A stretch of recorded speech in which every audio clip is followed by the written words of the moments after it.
Nos reencontramos nuevamente en este curso de formación y entrenamiento en jardinería y paisajismo que organiza el gobierno de San Carlos Centro.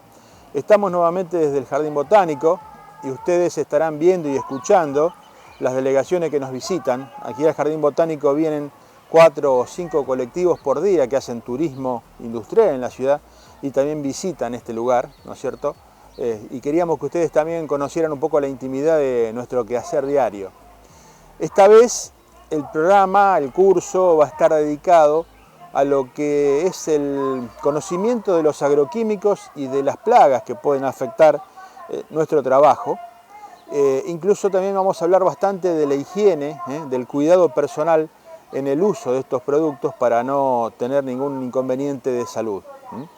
Vamos ya directamente al programa y al final les voy a comentar cuál va a ser la tarea que vamos a tener que realizar durante la semana próxima, que es la base de otra actividad.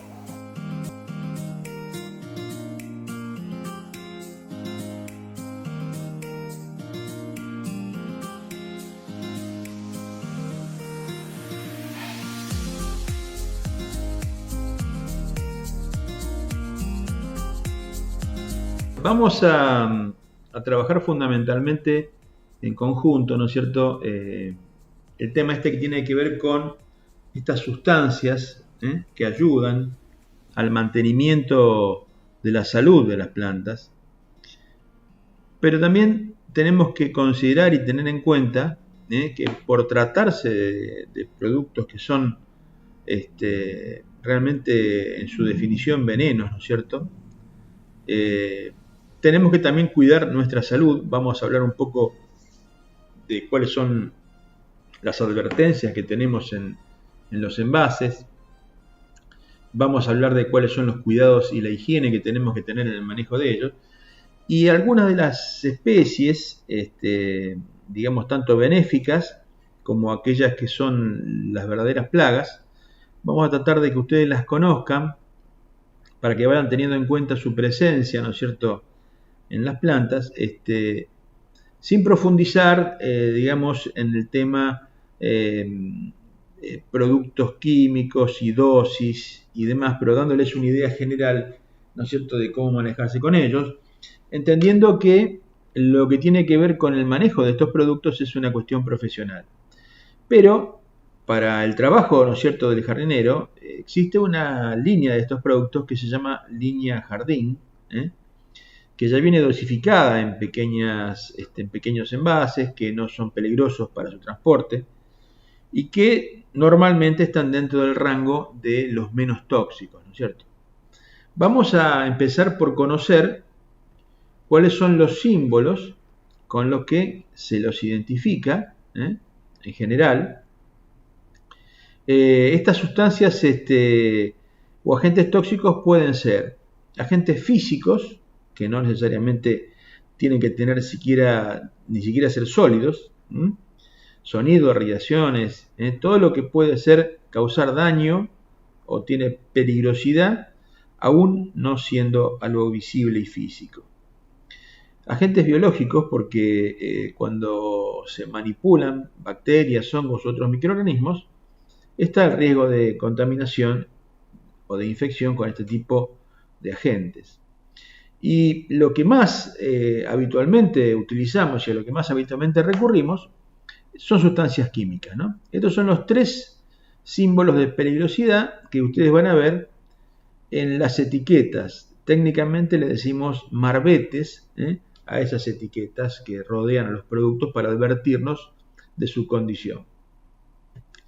También otra ayuda en el reconocimiento de la toxicidad de estos productos la tenemos en el hecho de estos colores, ¿no es cierto?, que claramente van desde, prefiero hacerlo desde lo menos tóxico hacia lo más tóxico para que nos entendamos. El color verde es, digamos, el símbolo de levemente tóxico.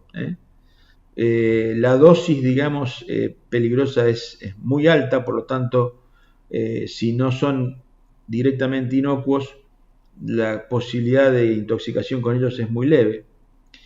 Luego viene una banda azul. En lo verde normalmente están los herbicidas. Luego viene una banda azul donde también hay insecticidas de banda verde, pero hay insecticidas de banda azul en aquellos insectos que son más resistentes. Ya los colores amarillo y rojo nos hablan de una toxicidad y de un uso profesional que muy probablemente ustedes no encuentren dentro de la línea jardín. Aquí vemos 4 envases que contienen distintos tipos de productos, no importa cuál, pero allí ustedes ven las 4 bandas de color con las que tienen que irse familiarizando. Ahora bien, la toxicidad o el problema de toxicidad que podamos tener con el contacto con estos elementos es de 2 tipos básicamente. Una que se llama toxicidad por acumulación o subaguda, que produce, la toxicidad por acumulación produce efecto a lo largo del tiempo, ¿no es cierto? Y en general, los productos que se están utilizando ahora son productos que no generan esa toxicidad porque son eliminables del cuerpo a través de las vías naturales. Las heces, sudoración, orina, ¿no es cierto? Lagrimeo, son formas de eliminar estos productos que estamos utilizando en este momento. Pero antiguamente existían productos de alta residualidad que se iban acumulando en el organismo, particularmente en el hígado y particularmente en los lípidos, en las grasas de nuestro organismo, y que persistían a lo largo de muchos años y se iban acumulando. En la vida profesional y en el uso de estos productos no había ningún efecto al principio. Luego de varios años de uso comenzaban a presentarse algunos síntomas y finalmente esos síntomas se hacían más importantes con el tiempo, ¿no es cierto? Por supuesto, dependiendo de la toxicidad o de la cantidad, digamos, de la dosis que se incorporaba a estos productos. Por eso se habla de que la toxicidad en realidad es un problema de capacidad, digamos, del producto, ¿no es cierto?, de enfermarnos o de intoxicarnos, y tiempo de exposición a ellos. Cuando yo tomo contacto con estos elementos muy pocas veces en mi vida, no voy a tener mayores problemas por alta que sea la toxicidad. Pero si tomo contacto por mucho tiempo, aunque el elemento sea de toxicidad baja, voy a tener problemas. Eso, digamos, tiene que ver con la toxicidad acumulativa. Creo que es un problema que no vamos a tener. Los productos básicamente con ese efecto se llamaban clorados.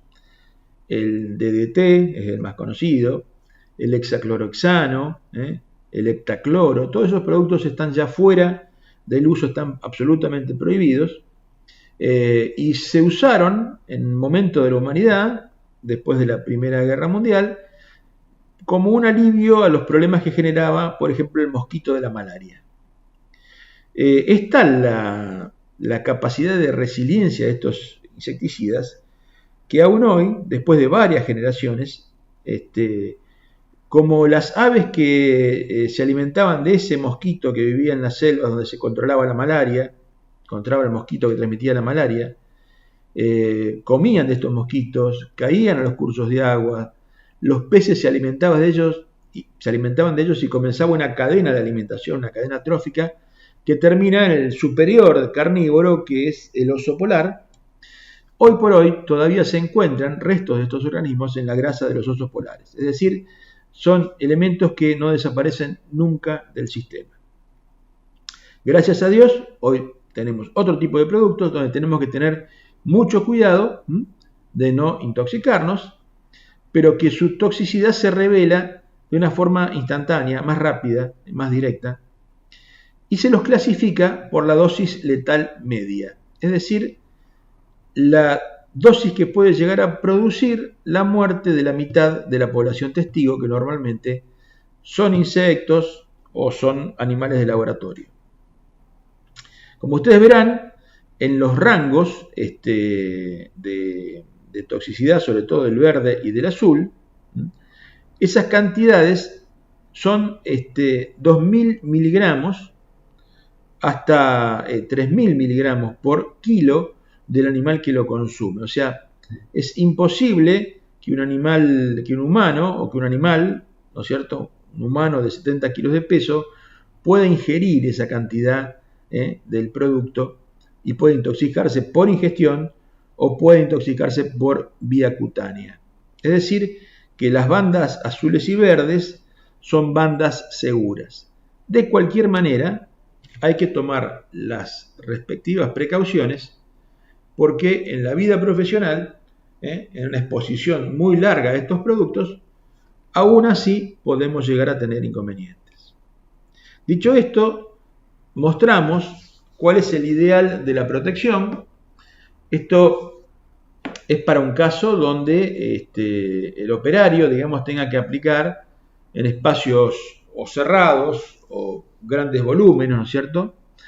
Nosotros no nos vamos a encontrar con una situación como esta, pero de todas maneras está bien que sepamos que hay medios de protección, que hay mascarillas, que son mascarillas con filtro de carbono, que se pueden utilizar, y si tenemos que aplicar en un establecimiento, en un espacio, digamos, muy importante, y vamos a estar durante mucho tiempo en contacto con el producto, es conveniente que los usemos. De todo lo que vemos aquí, y teniendo en cuenta algo, digamos, muy fundamental en esto, y es que los productos están y son más peligrosos cuando están concentrados, es decir, el momento de mayor peligrosidad en el uso de estos productos es cuando lo estamos sacando de su envase. Dentro de su envase, que ya viene preparado con un sistema que lo cierra perfectamente para que no haya contaminación, para que no se vuelquen, o ya disuelto a las dosis que normalmente utilizamos, dejan de ser peligrosos prácticamente, porque si son peligrosos concentrados, que es la medición que nos está dando el dato de dosis letal mínima, imaginémonos cuando diluimos 1 centímetro en 1 litro, donde lo diluimos 1000 veces, ¿verdad? Ahí dejan de ser absolutamente peligrosos para un individuo de nuestro peso, aunque mantienen, digamos, el efecto insecticida en un individuo de peso muy leve como es un insecto. De cualquier manera, como estos productos ingresan por vía dérmica, a través de la piel, es importante utilizar guantes. Eso yo diría que siempre es algo que debemos tener, igual que unas antiparras, aunque sea, digamos, básicas, para evitar que tengamos algún daño ocular, ¿no es cierto?, que puede llegar a ocurrir. En la apertura de los envases hay que tener cuidado con que no se produzcan aerosoles, abrirlo lejos de la cara, y utilizar guantes siempre, y por eso es importante que tengamos en cuenta que el guante que se utiliza para manipular estos productos es un guante de un compuesto especial que se llama nitrilo. Son guantes que ustedes cuando los vean los van a ver, son mucho más resistentes que el guante típico quirúrgico o que el guante típico de cocina, ¿no es cierto? O sea que el guante es un guante profesional, no es cualquier guante, y mucho menos los guantes de algodón, que se empapan y además de permitir por percolación que el producto se ponga en contacto directamente con la piel, el producto queda guardado, digamos, en ese guante y lo vamos a tomar contacto con él cada vez que lo utilizamos, ¿no? Pero quizás de todo esto, lo más importante son las normas de higiene que quien haga este trabajo diariamente tiene que respetar. Y fundamentalmente, esto tiene que ver con el aseo de las manos una vez terminada la operación, el no fumar o tocarse la cara o la boca durante la operación de aplicar algún producto de este tipo. Y cuando terminamos la actividad, sí podemos tener allí mismo disponible otra muda de ropa limpia, o por lo menos no contaminada con el producto, para no persistir, digamos, el contacto con él. Cuando hacemos esta actividad, tenemos que lavar esa ropa todos los días y fundamentalmente tenemos que lavarla aparte de la ropa del resto de la familia, pues si no estaríamos llevando una contaminación cruzada a través del lavarropas a otro producto, a otra ropa que utilice otra persona, ¿no es cierto? Y en cuanto al lavado de manos, la penetración, digamos, de estos productos, como les dije, es por la vía de la piel, por vía dérmica, y particularmente por la parte grasa de la piel. Entonces, usar jabones de tocador no es conveniente. Es conveniente utilizar jabones del tipo, el jabón común de lavar, y particularmente el jabón gris de lavar, el jabón potásico, que además de ser un jabón que prácticamente no tiene grasas libres, es un jabón que es alcalino. Y todo lo que sea alcalino detoxifica o elimina los productos, inmediatamente los inactiva. Por eso cuando se lavan los recipientes como fumigadoras o mochilas, se utiliza o lavandina o se utiliza una solución muy suave de soda cáustica, de un hidróxido, que los destruye y los inactiva. Para nosotros tener siempre un pan de ese jabón gris de marcas conocidas, ¿no es cierto?, de los jabones más baratos, más económicos, es lo más recomendable como medida de higiene y protección.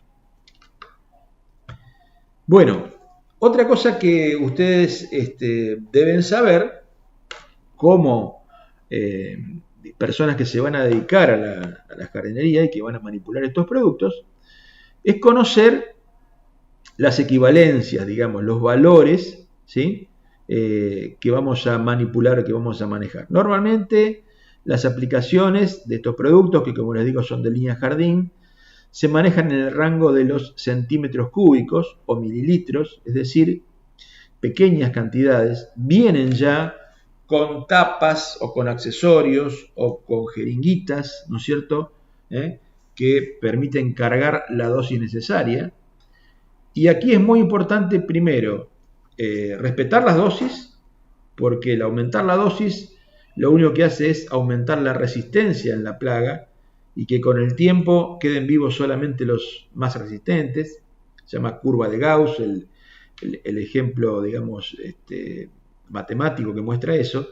Pero digámoslo así, si yo aplico una dosis X, 1 mililitro, y es suficiente para matar al 99% de la población, porque también tenemos que saber que en la naturaleza la resistencia existe, quiere decirse que no es posible exterminar una población de insectos, sino que se los mata en una gran proporción, se baja la cantidad de insectos y ellos al ser menos, digamos, dejan de ser peligrosos para la planta, dejan de ser dañinos para la planta.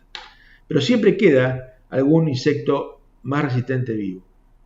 Si nosotros aumentamos las dosis, lo que hacemos es aumentar la proporción de esos insectos que quedan vivos, que se van multiplicando, cruzando con otros y trasladando esa capacidad de resistencia al resto de la población, con lo cual tenemos un problema que con los años se va haciendo cada vez más grave. Esto se vio y se ve en nuestro país muy claramente con el tema malezas.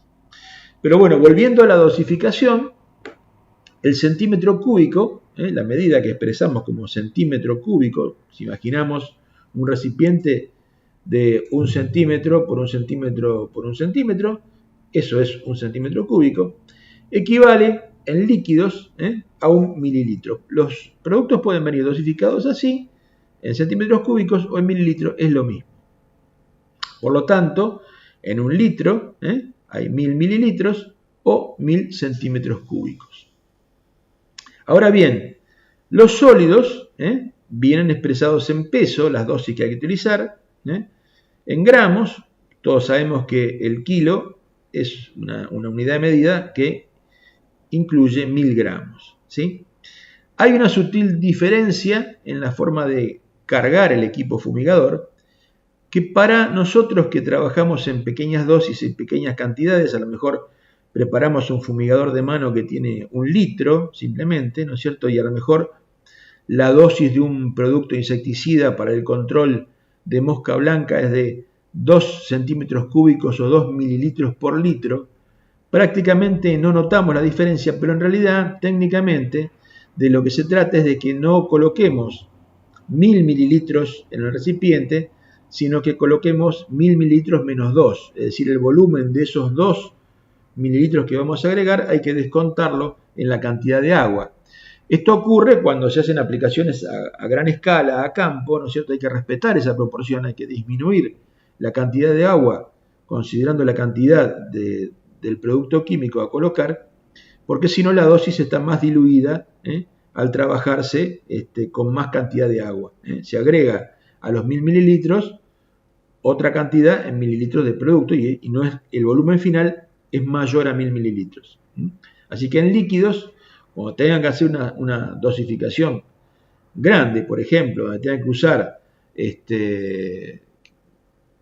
supongamos, en un litro 20 centímetros cúbicos o 20 mililitros, ya no van a colocar 1000 mililitros de agua, sino 980 mililitros de agua, más los 20 del líquido que es el insecticida o herbicida que van a usar.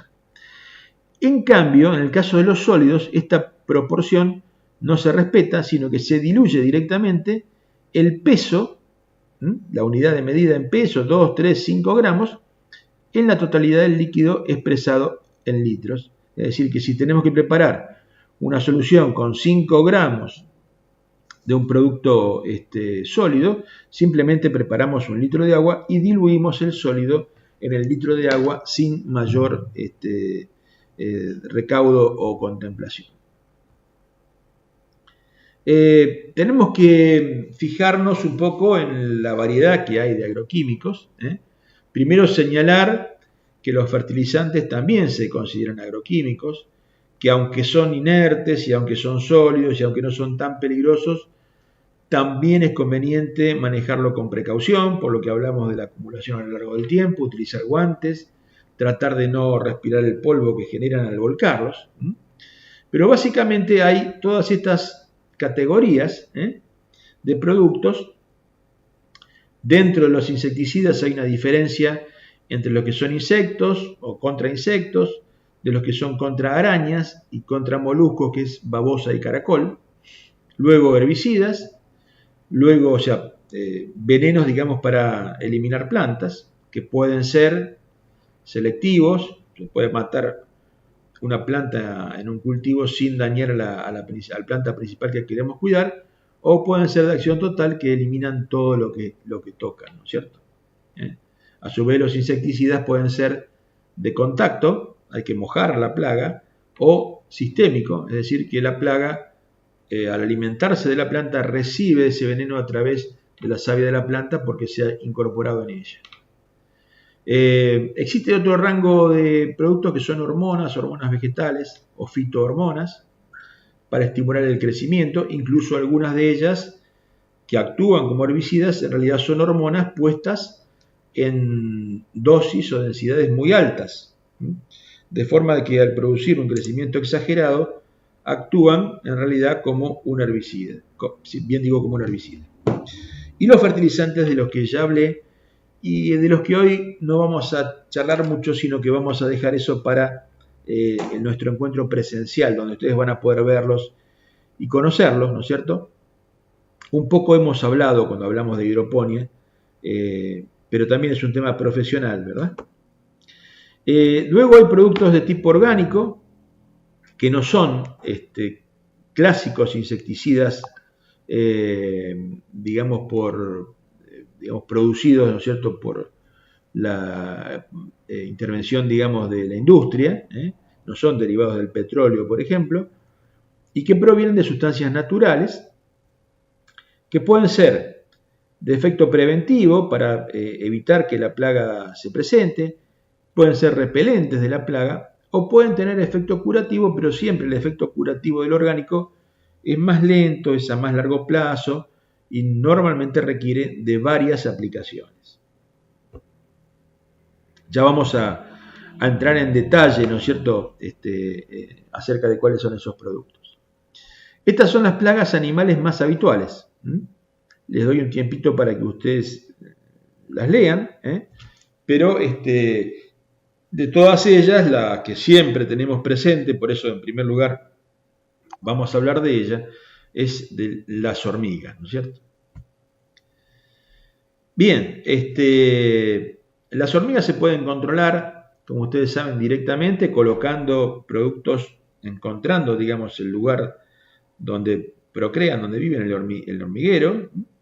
Se los puede alcanzar también utilizando cebos hormiguicidas que ellas mismas trasladan al hormiguero, y como muchas son, digamos, la hoja que trasladan en realidad no es su alimento, sino que en verdad la hoja que trasladan es un sustrato para cultivar un hongo del que finalmente se alimentan. Esos cebos hormiguicidas muchas veces tienen un producto que mata a los hongos que cultivan las hormigas, y por lo tanto la colonia completa, incluida la reina, muere, y son por eso de muy buen efecto. Hay hormiguicidas químicos de larga acción, ya vamos a ver un caso. Hay barreras hormiguicidas físicas que impiden que las hormigas lleguen a donde quieren comer las plantas. Y hay también orgánicos, como es la clásica mezcla de arroz con sulfato de cobre. El arroz, al caer a ser llevado dentro del hormiguero y humedecerse, crece en tamaño y va restringiendo el espacio vital de las hormigas, y el sulfato de cobre tiene el efecto de matar, es un fungicida natural, y tiene el efecto de matar ese hongo del que se alimenta. Aquí hay algunos ejemplos conocidos de hormiguicidas potentes en polvo, que esto hay que llegar al hormiguero y colocarlo en el lugar, porque si lo colocamos en el camino de hormiga, lo que hacemos es que algunas mueran, pero las demás se desvían. Esos son sólidos, estos son similares, son mezclas de insecticidas y son líquidos, que también hay que colocar en el sitio donde ellas tienen su hormiguero.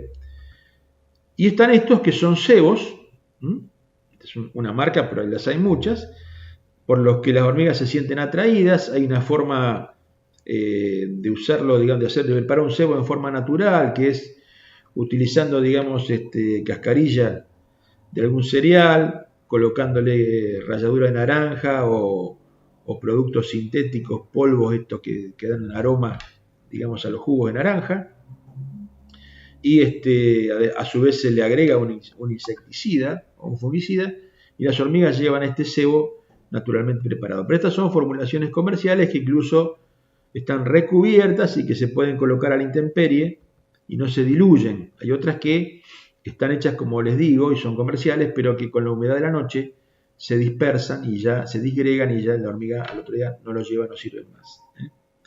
Esta es una de las formas más efectivas, porque uno no necesita estar cuando la hormiga trabaja. Ustedes vieron que tienen horarios diurnos, nocturnos, pero si uno advierte el daño colocando el cebo, con el tiempo advierte que las hormigas han dejado de venir. Y luego están las barreras físicas, que son estas conocidas trampas, algunas caseras, otras que recurren al acetato con una banda interna de goma espuma. Ahí se puede colocar o no una sustancia insecticida o actuar como barrera física. Y en segundo lugar están estos que son pegamentos, que hacen que las hormigas, al querer subir por los tallos, vayan quedando pegadas y no puedan llegar a su objetivo. Dicen los que lo han usado que tienen el inconveniente que una vez que se llenan de hormigas muertas, las otras pasan por encima. Y como ustedes saben, es un insecto difícil de controlar, y hay que estar muy atento a su respuesta. Aquí tenemos un producto. Yo no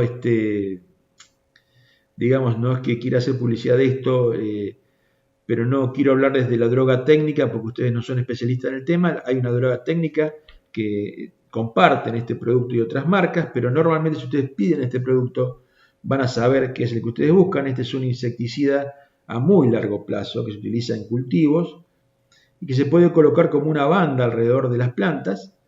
Las hormigas, con solo pasar donde el producto está colocado, se enferman y mueren. Y esta muerte no es rápida, sino que se trasladan al hormiguero y contagian, digamos, a las otras compañeras de ese hormiguero, y termina destruyéndose en forma completa. Tiene una residualidad de hasta 60 y 90 días. Este es un producto para tener en cuenta cuando la cosa se ponga complicada y tengamos que, digamos, recurrir a un producto seguro. Por supuesto, toda esta eficiencia tiene un costo mucho mayor que los otros productos que hemos mencionado. Bueno, otras plagas que pueden aparecer en nuestras plantas de jardín son, por ejemplo, estas. Las que están en la parte de arriba son diversos tipos de pulgones.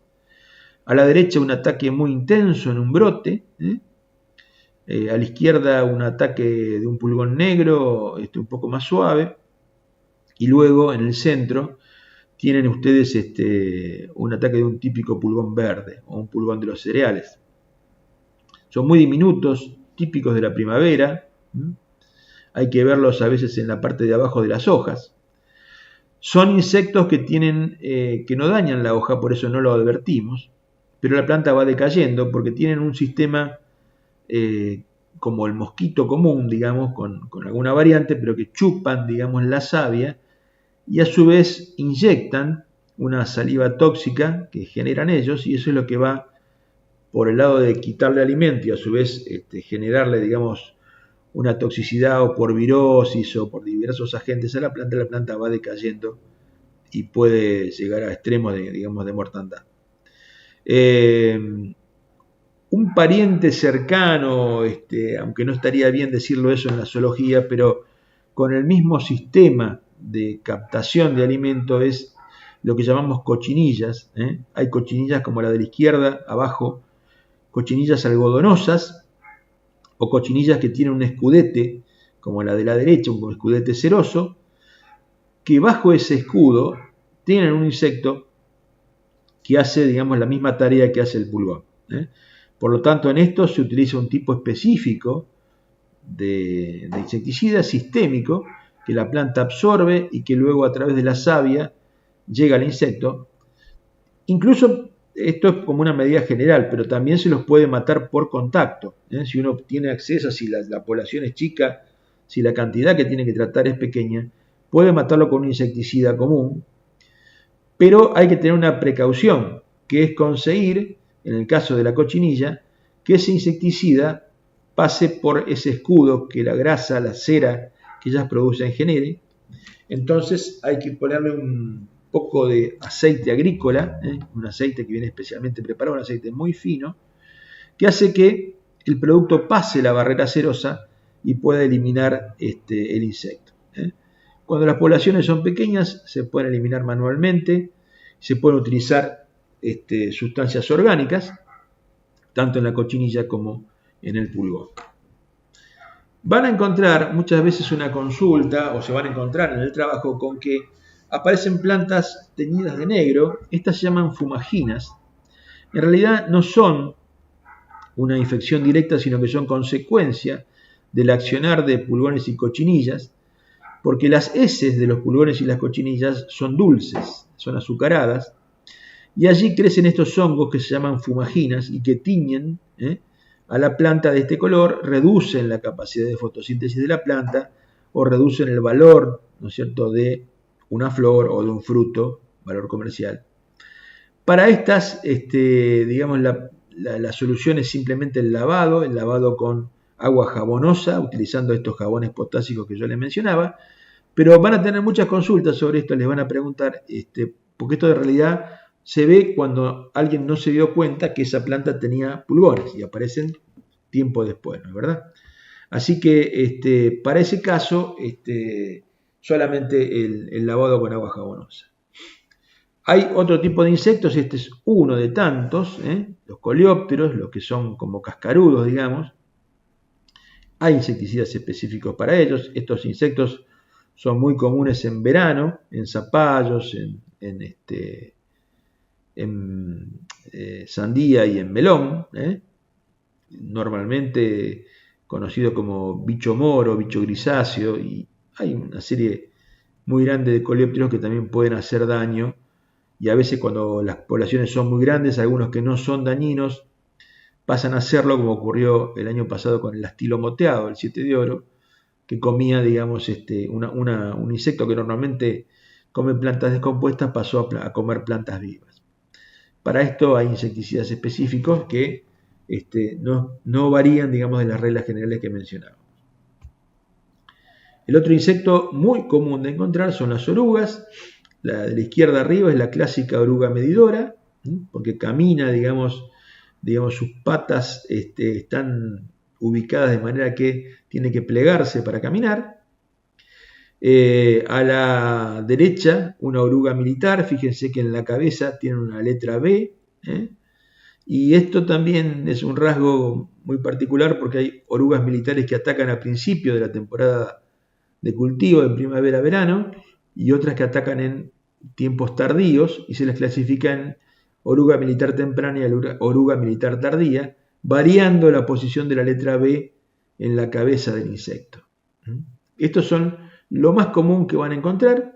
Para esto hay productos que son derivados de la piretrina, la cipermetrina, lambda-cilotrina y otros más. Ahora hay productos muy modernos, inhibidores de funciones de las plantas, de los insectos, ¿no es cierto?, que no son para nada dañinos para seres humanos, que están en el mercado y que sirven para este control. Aquí tenemos una oruga que les quiero mostrar, aparece mucho en citrus, pero puede aparecer en otras plantas. Se llama minador de la hoja, porque va haciendo galerías como un minero, minas, y va haciendo estos túneles debajo de la cutícula de la hoja. Y también se lo denomina dibujador por justamente esa característica. Este es un insecto que requiere de un producto que pueda pasar esa barrera cerosa de la planta y pueda eliminarlo en su interior. Los productos que vienen para este control son específicos y están en el mercado, los pueden conseguir comúnmente. Lo importante es que reconozcan la plaga, ¿no es cierto? Hay muchas más, hay insectos que, o por ejemplo este mismo, a veces acartucha las hojas, une las hojas entre sí con una tela que parece de una araña, ¿no es cierto? Pero es otra forma de comportamiento de este insecto. Luego de ver los moluscos, veremos otros que atacan los frutos, que son las moscas. Bueno, los moluscos escapan, digamos, ya son animales un poco más superiores que los insectos. Estos es importante conocer el daño porque no comen, digamos, como las hormigas, ni como las orugas. Las hormigas comen pedazos de una planta como bocados. Las orugas lo perforan, hacen agujeritos en las hojas. Y estos tienen un sistema que es como una lija, raen las hojas, las van limando. Así que van quedando desechos de la hoja en el suelo. Van a encontrar ustedes que las plantas están caídas, como que han tenido mucho peso encima, que es justamente el peso, ¿no es cierto?, de este animal. Y para ellos existen productos molusquicidas que son sebos que los eliminan, digamos, por atracción. Ellos se congregan en torno al sebo y allí mueren.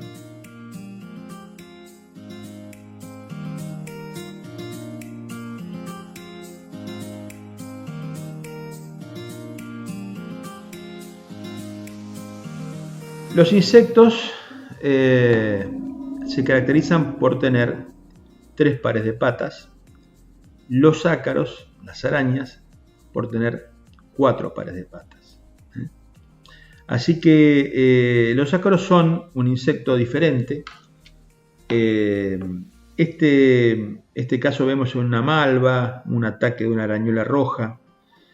Son muy comunes en los copetes y en los tajetes en verano, en las flores de tajete y copete aparece, si no lo distinguimos antes, aparece ya la telaraña y los encapsula. Y estos requieren también de insecticidas, pero en un grado, diferente, en un rango diferente de uso, que es la reiteración de la aplicación, o bien de productos específicos de ácaros de larga duración, porque su forma de defensa es ciclos rápidos de vida, se reproducen a través de huevos y esos huevos eclosionan en forma escalonada. Entonces, si tenemos un producto de una duración de una semana y no volvemos a aplicar el producto, la plaga reaparece. Así que los acaricidas Son productos específicos que pueden conseguir ustedes en el comercio que tienen más residualidad que los insecticidas comunes. Dentro de los dípteros o moscas señalamos estas dos, la mosca blanca, que es una especie muy difícil de controlar, tiene un insecticida específico que lo consiguen también en el comercio para controlar esta plaga. Está normalmente en vez de la hoja, se ve el insecto muy pequeñito, aquí está aumentado, se ve como un puntito a la vista normal. Y hay que estar atentos a ella, hay que reconocerla para controlarla. Sobre todo en invernadero también puede aparecer y muy frecuentemente. Y a la derecha, la mosca de los citrus y de otros frutos, con su característico aguijón ovipositor. Esta mosca deposita huevos dentro de las frutas cuando están verdes, que al madurar aparecen con manchas o podredumbres producto del nacimiento en su interior de las larvas que nacen de los huevos que coloca este tipo de moscas.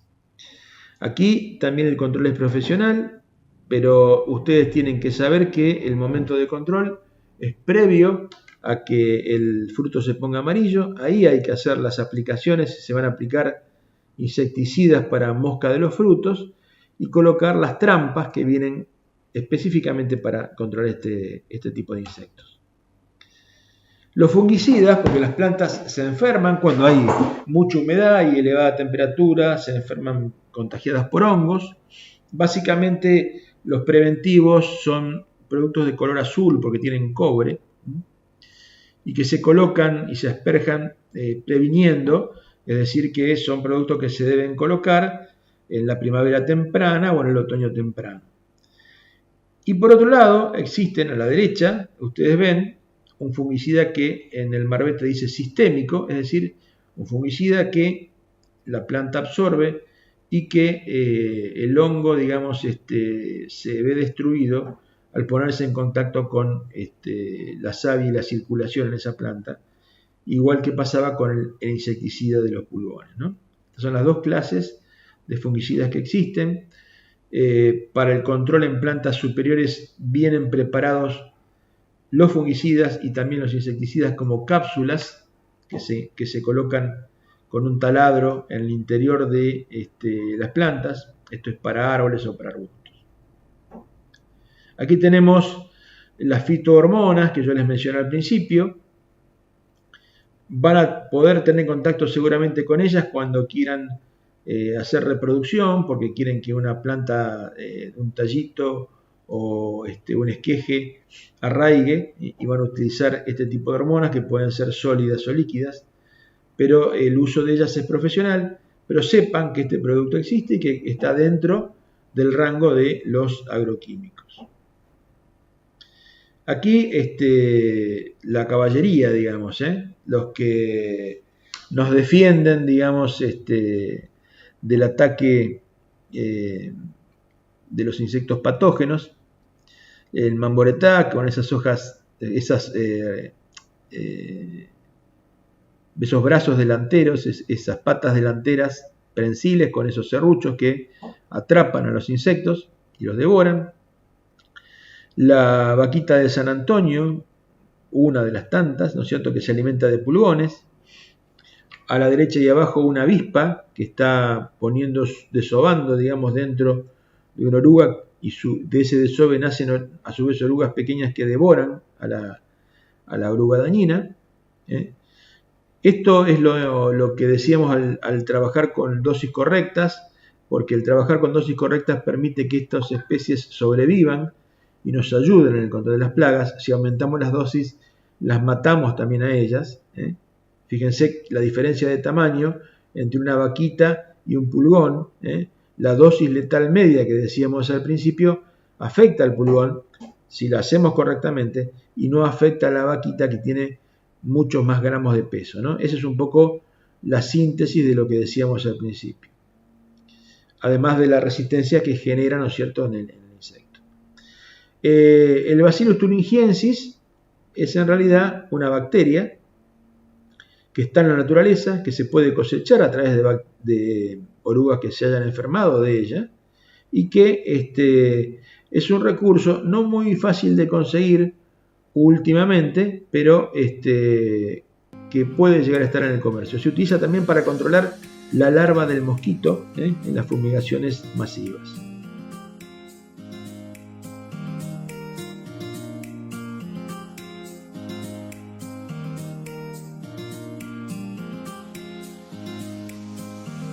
Finalmente, para que conozcan, digamos, la existencia de este mundo, digamos, de productos orgánicos que también sirven para el control de plagas y en el que ustedes pueden profundizar, por ejemplo, leyendo páginas de INTA, en INTA Pro Huerta, en INTA Productos Agroecológicos van a encontrar todo el repertorio de estos agentes que son físicos y son minerales, ¿no es cierto?, como el azufre, el cobre, que se utilizan desde hace muchísimo tiempo como insecticida, como repelente, como fungicida.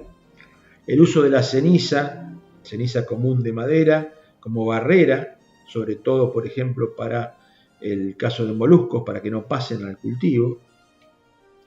La solución de tabaco, que es el remojado, digamos, de nicotina o tabaco, ¿no es cierto?, en agua, su filtrado y luego su utilización. En realidad, este producto, el tabaco, es el primer insecticida agrícola que se ha conocido y que es muy útil, por ejemplo, para el control de pulgones, como lo es el alcohol de ajo o la solución de queroseno y jabón potásico.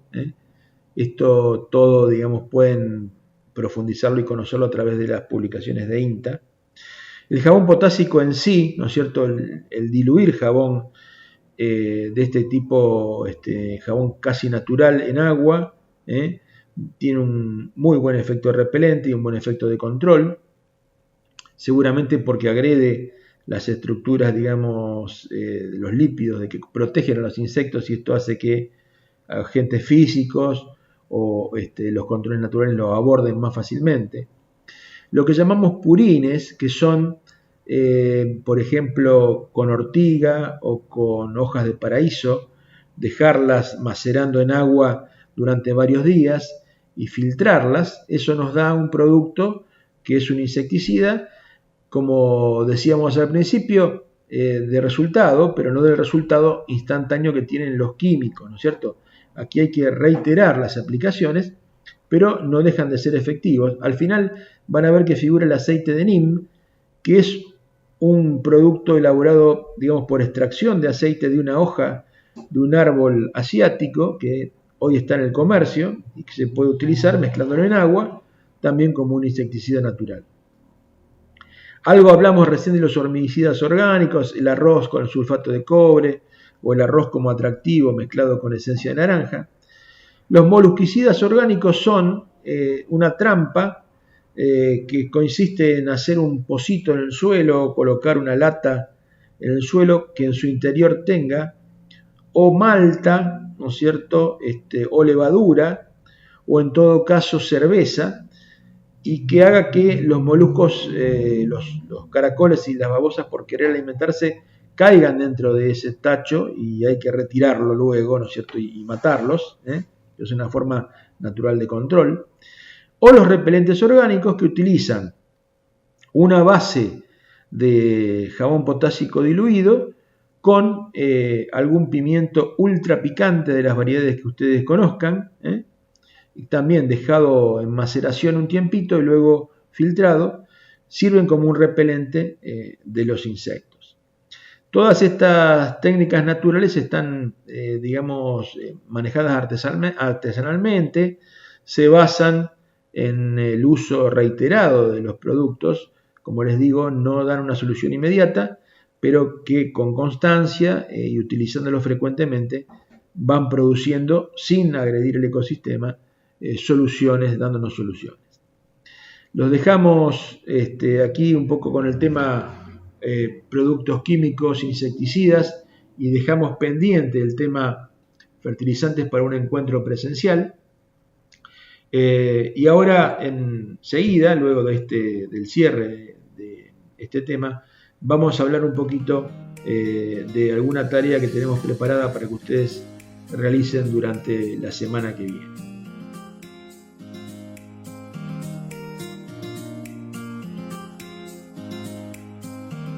Bueno, les decía que les íbamos a plantear una tarea. La tarea es muy sencilla. Les pedimos que en el transcurso de la semana nos envíen todas las consultas, preguntas o dudas que tengan acerca de los diferentes temas que hemos estado tocando a lo largo del año, para que podamos en alguna medida aclararlos y en segundo lugar utilizar un poco esa base como el repertorio del examen final que vamos a tener, que va a ser un examen de lo que se denomina multiple choice, donde ustedes van a tener que marcar verdadero o falso, sino simplemente con marcar la respuesta vamos a tener la evaluación, ¿no es cierto?, final de cada uno de ustedes. También vamos a evaluar a quienes presenten el cuestionario, o sea, quienes presenten las inquietudes o consultas que nos van a hacer ahora. Así que durante esta semana les pido que todos los que están participando del curso hagan esta tarea, planteen 1, 2, 3, la cantidad de preguntas que consideren necesarias o importantes y eso, digamos, también los va a calificar desde el punto de vista de haber presenciado y haber participado de los encuentros. El próximo encuentro está un poco determinado por las circunstancias, de acuerdo a cómo se pueda realizar, digamos, la grabación, pero vamos a hablar posiblemente de lo que se llama paredes verdes, de cómo se construyen y cómo se mantienen. Es una actividad que está muy en auge y que ustedes deben conocer para poder intervenir espacios, digamos, institucionales. O, en todo caso, veremos el tema de la parte legal, digamos, cómo constituir una empresa que preste servicios de paisajismo y jardinería, cuáles son los requisitos, cuáles son los pasos que hay que dar, cómo hace una persona que comienza con la actividad para ponerse en regla y poder estar en condiciones de facturar a las empresas que lo contraten.